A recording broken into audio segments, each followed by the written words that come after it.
এমন একটা রাজনৈতিক দল সম্পর্কে আমাদের আলোচনা করতে হয় যেটা আদর্শিকভাবে কখনোই বাংলাদেশের মানুষের প্রত্যাশার সাথে কখনোই ছিল না, এবং যে স্বৈরতন্ত্র এবং ফ্যাসিবাদকে দীর্ঘস্থায়ী করবার ক্ষেত্রে যারা সবচেয়ে বেশি রাজনৈতিক দল হিসেবে সহায়তা করেছে সেটা হচ্ছে এই জাতীয় পার্টি।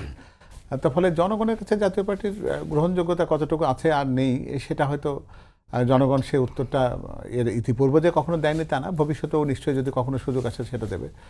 আর তাদের ভবিষ্যৎ সম্পর্কে মন্তব্য করার আগে আমার যেটা মনে হয় কি যে আমরা কোনো একটা দল যখন তার আদর্শ বিচ্যুত হয় তখন তার সবচেয়ে বড় পরিণতি হয় কি সেটা পতিত অবস্থায় এমন একটা জায়গায় যায় জনগণ তাকে কিন্তু সরাসরি প্রত্যাখ্যান করে ফেলে। আর আমি তাদেরকেও একটা কথা বলি যে যখন আপনি এত বড় একটা অপরাধের সাথে জড়িত, যে স্বৈরতন্ত্রকে প্রতিষ্ঠিত থাকবার ক্ষেত্রে যে দলটি এত বেশি বলতে পারি যে গৃহপালিত দলই বলি, তার গৃহপালিত বিরোধী দলের তকমায় তাদের কপালে জুটে থাকুক সব কিছু হয়েছে, সেখানে তাদের যেহেতু বাংলাদেশে তারা এখনো আছে, তো তাদের বোধহয় নিজেদের ভেতরে সমালোচনা করে তাদের সংযত হওয়াটা উচিত ছিল। এবং হয় কি যে এখনো পর্যন্ত আমরা কিন্তু পতিত স্বৈরাচারকে কিন্তু কাউকেই কিন্তু কোনো একটা সময় অনুতাপ প্রকাশ করতে দেখিনি। সেই অনুতাপের জায়গায় জাতীয় পার্টি যে সত্যি সত্যি কোনো দায় বহন করেছে এটাও কিন্তু তাদের কথায় প্রকাশ পায় না। তো ফলে এটা একটা ঔদ্ধত্য, এই ঔদ্ধত্যকে জনগণ পছন্দ করেন না। তবে এই রাজনীতির ক্ষেত্রে যেহেতু অন্য একটা দল যে রাজনৈতিকভাবে আমাদের দেশে এখনও পর্যন্ত নিবন্ধিত রাজনৈতিক দল, বিএনপি কখনোই গায়ের জোরে কোনো কিছুকে নস্যাৎ করে দেওয়া বা কাউকে বাতিল করে দেওয়া বর্জন করার পক্ষে কখনোই নয়। আমরা মনে করি যে এক্ষেত্রে দুটি প্রক্রিয়া হতে পারে।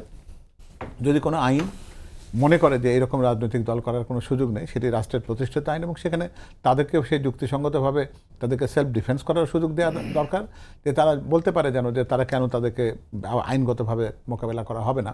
অথবা একটা হচ্ছে জনগণ তাদেরকে প্রত্যাখ্যান করা, সেটা নির্বাচনের মাধ্যমে তারা সাধারণত করেন। পিআর পদ্ধতি এই বাংলাদেশের মানুষের বোঝে। আমাদের বাংলাদেশের কোনো নির্বাচনের সাথে এই শব্দটির সাথে কি ইতিপূর্বে কোনো পরিচয় মানুষের ছিল, অথবা এর ভালো মন্দ নিয়ে কি সত্যিকার অর্থে কোনো ডিবেট করার সুযোগ হয়েছে? গোলাম পরোয়ার সাহেব ওইটাই বলেছেন যে বিএনপি, তিনি ইঙ্গিত করেছেন, সরাসরি নাম উল্লেখ করেননি, যে একটি বড় দল তারা পিআর পদ্ধতি মানুষ বুঝেন এটি ছড়ানোর চেষ্টা করছে। না না, উনি নিজে বোঝেন। আমি যদি তার সাথে ওয়ান টু ওয়ান কথা বলার সুযোগ পেতাম তাহলে আমি হয়তো তাকে কতগুলো যৌক্তিক প্রশ্ন করতাম। ওনারা তো ভোটাধিকারকে নিশ্চিত করতে বলেন, আপনি যদি আমাকে 2 মিনিট সময় দেন আমি হয়তো খুব বেশি লম্বা সময় ধরে এই কথার ব্যাখ্যাটা দিতে পারবো না। আপনার সামনে কোনো জনপ্রতিনিধি নেই, এরকম একটা পিয়ার পদ্ধতিতে আপনি যাবেন, স্বতন্ত্র নির্বাচন কেউ করতে পারবে না, সেটাতে আপনি পিয়ার পদ্ধতিতে যাবেন। একটা রাজনৈতিক দলকে আপনাকে সমর্থন করতে হবে।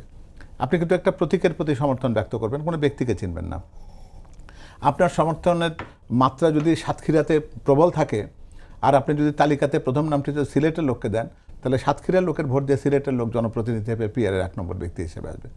আরেকটা কথা যেটা জানি আমরা, সেটা হচ্ছে যে ডিলিমিটেশন করার ফলে বাংলাদেশের গ্রামীণ এলাকা থেকে সবগুলো আসন কিন্তু মহানগরীতে কেন্দ্রীভূত হয়েছে।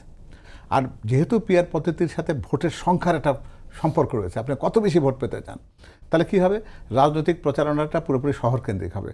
এই যে গ্রামগুলো পড়ে আছে এখানে কিন্তু কেউ রাজনৈতিক প্রচারণা করতে যাবে না।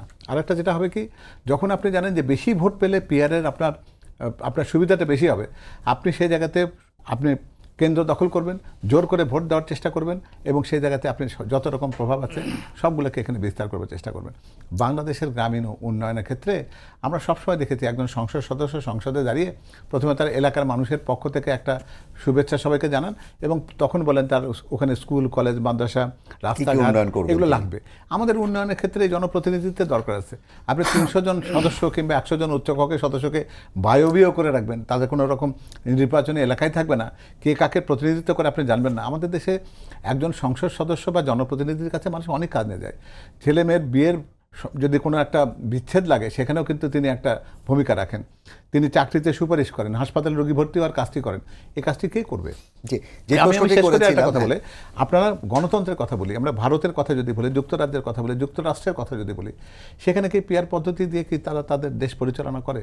পিআর পদ্ধতিতে আমরা দেখেছি নেপালে তার পরিণতি। পিআর পদ্ধতিতে নেতানিয়াহু আজকে গাজায় সন্ত্রাস চালাচ্ছে, এই কথাগুলোর বিপক্ষে যারা অবস্থান নেন তারা আবার পিআরের পক্ষে বলেন। আমি মনে করি যে তাদের সম্ভবত পিআর নিয়ে ভ্রান্তিটা শুধু এই কারণে তারা করতে চান, তারা দেশটাকে একটা অস্থিতিশীল জায়গাতে নিতে চান, নির্বাচনকে বিঘ্ন করতে চান। তবে শুধু এইটুকু জেনে রাখেন, ফেব্রুয়ারি নির্বাচন না হলে আমরা যে অতল গহ্বরে পড়ে যাবে গণতন্ত্র, সেখান থেকে উত্তরণের জন্য কিন্তু কোনো সুযোগ পাওয়া যাবে না। ফলে আপনি রাজনীতিতে এই আগামী নির্বাচনটাকে সুষ্ঠু করে নন্দিত হবেন নাকি সেটা বিঘ্নিত করে নিন্দিত হবেন, জনগণকে সেই জায়গাতে আপনি নিজেকে অনেক বিচারের ধন্যবাদ জন্য রাহেলা।